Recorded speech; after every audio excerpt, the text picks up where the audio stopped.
There's this woman I worked with a few months back, and I really liked her, and I loved what she was doing for work. And she worked for a consumer good, a food company, maybe among other things, and was in Europe. And I want to read to you kind of the background. It's only just a couple of words on how she was thinking about one of her victories. Because as part of our coaching session, we look at what are the goals that the employer is going to have for anybody who's going to want to hire you. Then what are the goals for this particular position? And what stories in your resume can we convert into great interview stories, or basically what experience do you have in your resume can we convert into great experience so that we can actually tell these stories in the job interview so they know you can help them achieve their goals. And she was a reasonably senior person, but I think if I remember correctly, she wasn't quite the strategist or the completely new innovator. Okay, so she was in product innovation, but she was more of what I would call kind of the quarterback and the driver of the project. So I don't want to say like a project manager, but basically she's managing a product creation and launch and introduction into the market. Okay. So what she said is this was the bullet on the resume that we then turned into a story. But I want to kind of bring you full, kind of through the whole journey. Spearheaded FiberJack's big bet innovation. Okay. So FiberJack's like flapjacks, like pancakes. A key project establishing foundation for Jack's platform, that's the product line of the pancakes, by close collaboration with research and development and cross-functional team, exceeding target sales by 45% with a 0.2% market share in year one. Now, I see what she was trying to do. Okay, but what happens from a contextual standpoint and a generation of feelings in me? So I don't close collaboration with R&D, I don't really know what that means. Cross-functional teams, I don't know who they are. Exceeding target sales by 45%, I don't know what your target was or what it should have been. I don't know how much money that is. I don't know what that is. I don't know how many sales that is, if it's 2, if it's 100, 145, or whatever.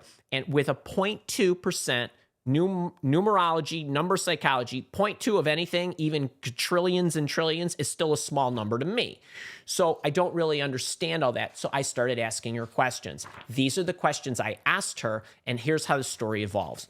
So I said, okay, tell me what this is. She said, well, we had this pancake product, like Flapjack's product, and we'd been selling it for a long time, and actually, I said, well, how much do you sell? And she said 50 million. I think it was 50 million. I don't know if it was euros or dollars or whatever it was, but 50 million.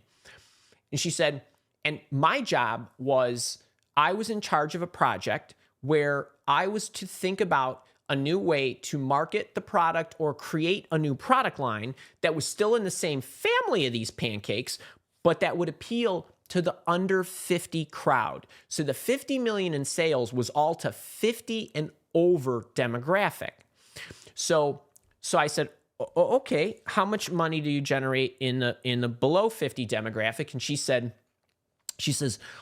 really nothing, like zero, negligible. Let's call it zero. Okay. Then I said, okay, don't take me through the story. What happened? Like this 0.2% of market, like how much money did you generate with your launch? She said 2.5 million. Okay. That sounds like a good number, but so wait a second. There was 50 million and you added 2.5 million. That doesn't sound like a lot. We're not poo-pooing her accomplishment. All I care about is storytelling right now. What markets you best? Okay, that's reality, right? But also 0 to 2.5 million is reality. Okay, who's following me right now? 0 to 2.5 doesn't sound anything like 50 to 52.5, right? What does one sound like? A tweak. What does the other one sound like? Do you have any idea how hard it is to gain the first dollar of a new product line? Let me tell you from somebody who knows. It's excruciating. Okay. Then I said, hang on, let's put this in the proper context. How much money did you get to do the project? She said, 200,000. Okay, now the motor's running. Wait a minute. You had no sales.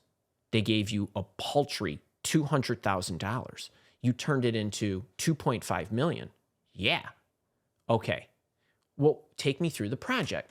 She said, well, I didn't do everything. It's like, take me through the project. What are the steps that you go through? I know nothing about product launch of innovation of pancakes. Okay. Take me through this. She said, okay, well, Andy, we do some market research. So, okay.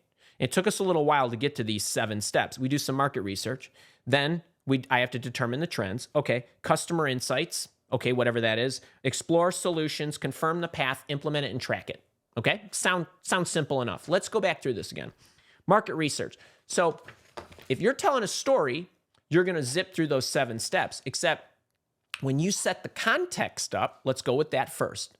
You could say, well, we had this product line, and the context is, the situation is, I had to launch a new product because we weren't selling a lot to people in the younger demographic or under 50. You could say there was this, actually it's billions of dollars that people spend on pancake mix, right? There's a $2 billion industry of which we were getting 0 for a primary demographic of people under 50. That's context, right? So I was put in charge and given a small budget of $200,000, a mere $200,000, to try to create a new product line that would open up our revenue in this particular demographic of which this multi-billion-dollar industry, we were getting 0. That's context. Okay, then what? So in order to figure out what the new product line was going to look like, or to remarket the existing product line, because there's multiple ways to do this, I had to go through 7 steps where I had to do market research, evaluate the trends, get the insights in the customer demographic data. I then had to formulate some solutions, right? I had to confirm the path to try it, implement it, and then track it to see if it was working. There's the 7 steps. There's the first line of the approach. Okay, so now we're going to go back to her stories. I said, back to her story. I said, okay, tell me about the market. She said, well, okay, I had to look. Market analysis. So I had to go out. I had to look at what people were buying, different product lines, different products from different companies. I had to look at how much money was being spent. Boom, boom, boom. Got it. Go. Next step. Determine the trends. Well, what were they buying? They were generally buying in the under 50 crowd. They were generally buying certain things from certain places in certain locations. Great. I got it. Now what? Well, then I got the customer insights. I said, tell me about that. She says, well, I didn't actually do that. The Boston Consulting Group did that. BCG. I'm like, that's detail we don't need. Did you evaluate the market trends? I did. Did you draw conclusions? I did. So wait, you had a bunch of consultants running off, gathering data to give you that we didn't need to waste your time with? Great. You don't bog the story down with that. You say we went through, did the customer insights. In the customer insight, we grabbed data such as the demographics, the geographies, the ages, what they were buying, their preferences, this and that. Give me the details. Bang, go on to the next step. I got it. She knows how to read reports. She knows how to generate reports. She knows what to look for. That's the feeling I need. There's no way I'm going to remember all that. So don't interrupt yourself as you're going through sending me the feeling and getting me to elicit the feelings you want me to do. Okay, you explored the solutions. What did that look like? So I drafted multiple opportunities of ways that we could penetrate the market. Great. Tell me what those were. It was this, change the boxes, create a new chemical composition, and so on. It looked like, based on the customer insights, that people in that demographic like the words fiber and protein because that's what they want in their diet. That's what they're appealing to. Great. Get those on the box. Right. Kind of thing. You're moving. They're like, yeah, okay, great. You got it. You read it. You did. Okay. What? All right. Then what? All right. I had to confirm the path. How'd you do that? Okay. I had to put a report together. Right, exactly, because you're not paying for this. You got to get your company to pay for this. So I had to put together a managerial presentation that I had to take to the board. It had everything in it, from the data analysis that I went through, to the conclusions I drew, to the recommendation I was going to give them, to the costs, to the benefits, to the risks.